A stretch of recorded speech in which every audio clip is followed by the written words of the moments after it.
After 31 years at the World Bird Sanctuary, Murphy the bald eagle has finally become a father. Well, a foster father. Roger Holloway, the executive director and CFO of the World Bird Sanctuary, says Murphy's journey into fatherhood began when he showed a unique interest in a rock. Interest in the rock started back in March, earlier in March, which is a typical time of year for bald eagles and other birds of prey to be interested and active in nesting. It's just a very strong seasonal hormonal surge where they want to incubate and care for something. That something was this small rock. Murphy created a nest and began incubating his rock egg. And while some eagles have done this in the past at the World Bird Sanctuary, Holloway says it's not common, especially for a single male eagle. Bald eagles will mate for life when things go well. But Murphy went through this with the rock without having a mate. Murphy's rock egg gained a lot of attention online, but what seemed like a quirky habit to their online fans became an asset to the World Bird Sanctuary when a young eaglet was in need of care. Bald eagle nests, the pair will add to them year after year, so they get really, really heavy, sometimes weakening or toppling the tree that they're built in, especially when high winds come along and you have that resistance of the big nest. And so that's what happened in this case, is the eagle nest and the tree fell down. Only one of the eaglets survived the fall, and that's the one that's here. The eaglet, known as 23126, was brought to the sanctuary. Because of Murphy's strong nesting behavior, the team decided to switch out his rock baby with a real one. We already have foster parents here that are permanent residents. Red-shouldered hawk, barred owl, great horned owl, which are species that we regularly get as youngsters in our hospital. And those foster parents will raise those babies when they come in.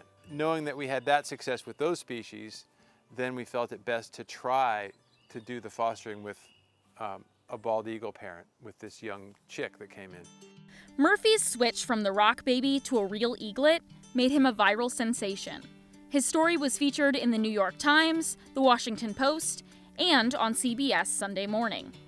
And so far, Murphy has been a great dad, which is a big deal. This is the first time the World Bird Sanctuary has been able to use a bald eagle as a foster parent. So it's a little risky because Murphy had never done it. We've never had it done with any of our permanent resident bald eagles where they've raised a chick, but we felt it was time to try.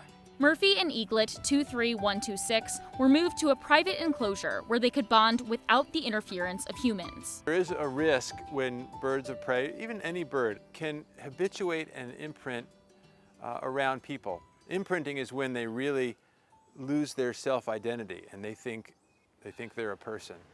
So they have no fear of people, and then usually a reduced ability to find food or look for food because they rely on people. This is important because the ultimate goal is to release 23126 back into the wild. This is also why the young bird doesn't have a name like Murphy. But this doesn't mean that Murphy will be done with fatherhood after the eaglet leaves. When it comes down to it, we're pretty sure we have a good surrogate parent for next season. And besides opening new opportunities for raising eaglets, Murphy's story has brought in new visitors, donors, and interest to the World Bird Sanctuary. Holloway says he hopes that Murphy's popularity brings more attention to the importance of the conservation of birds of prey. They do so much as natural controls for pests, and without them we'd have a lot of problems with our food supply, with our buildings, our homes, our everything. He also wants people to be interested in the sanctuary beyond Murphy's viral story. You know, all things go well, we release this baby eagle, and then we're back to our routine. Murphy's going to move back into this enclosure, and then our mission moves on from there. So we want people to stay interested in it with our rehabilitation efforts, with our education efforts, with our conservation, where we're trying to help endangered species and move forward with a mission that we really want to get everybody interested and involved in. For Living St. Louis, I'm Veronica Moheski.